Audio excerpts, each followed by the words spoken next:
Hi, everyone. Thanks for joining Jeff and I this afternoon. We're going to be talking about BCE and will there be a dividend cut coming up?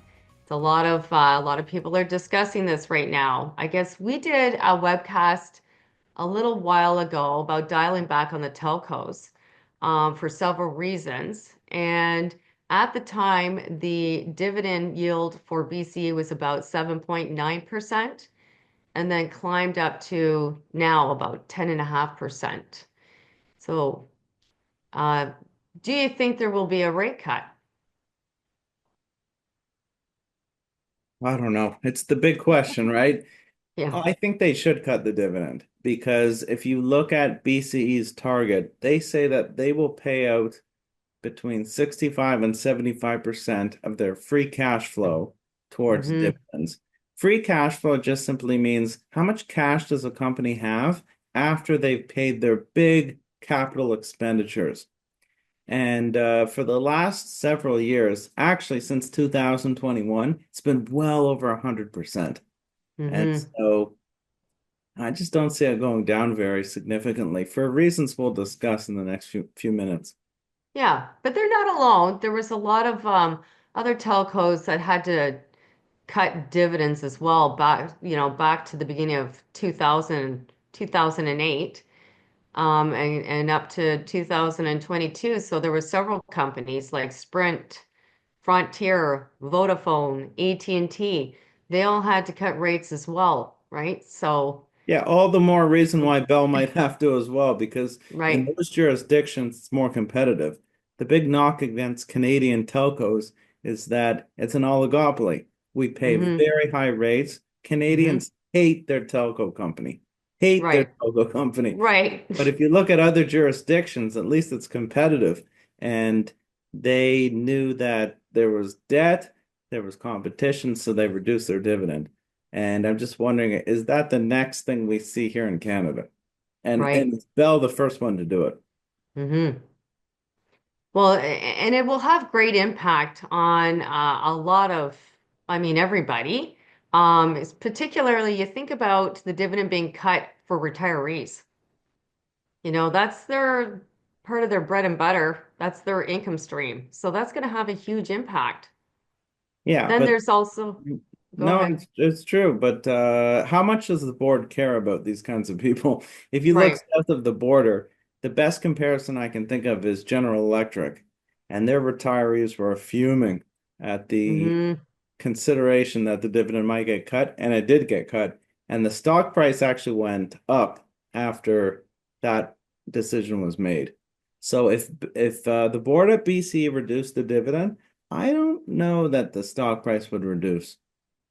I think it might Yeah. actually stay where it is, or maybe even go up. Hmm.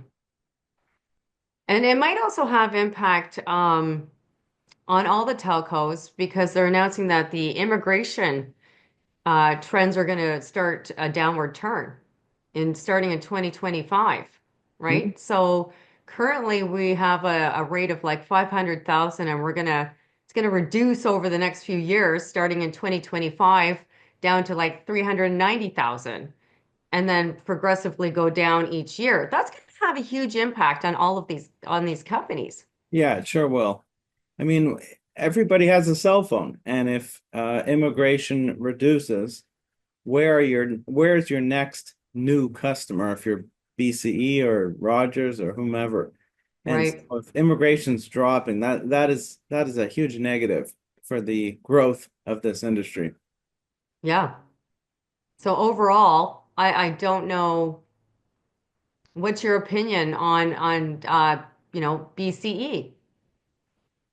I think that normally I would be watching the stock, and I am watching it, but when a stock price drops as much as it has, I think, I mean, what causes it to go up? We've already discussed that there's not really any catalyst, just simply because immigration is going down, and Ottawa hates these telcos. Hmm. Okay, every Hmm. political party puts it in their platform to reduce rates and foster competition. So there Not to is one. mention that BCE had a huge layoff of like 4,800, right? Yeah, that was very, very bad PR because not only did they do that, but they also announced at the same time a dividend hike. Yeah. So that was not very well received. I think that this is a tough space, and I'm not so sure you have to be here. But if you are going to be, there's only one stock I like, and it's TELUS. TELUS Right. is a great company. They just finished their fiber rollout. They pay a 7% dividend, which is not that much lower than BCE's 10%. But you're Mm-hmm. not taking the risk owning TELUS like you are with Mm-hmm. BCE, because I think BCE might cut that dividend. Give it a year, and if the stock price is where it is, I don't know if management hangs on to the $3.99 dividend. They might cut it. But Mm-hmm. TELUS is a different story. They finished the fiber rollout. They said on their last conference call that they're probably going to just renew the 7 to 10% annual hike that they've been doing for years. Pay 7% yield right now. I mean, what's the problem? Right. Absolutely. It's so much better run than BCE. So I would just rather own TELUS that pays me 7% than take all this risk owning BCE that pays me 10. Yeah. It's not a big difference, especially if the stock price, languishes just simply because it's poorly managed. Yeah. Not taking on the additional risk. Okay. Yeah, Great. Nice chatting with you, Jeff. We'll talk to you soon. you got it.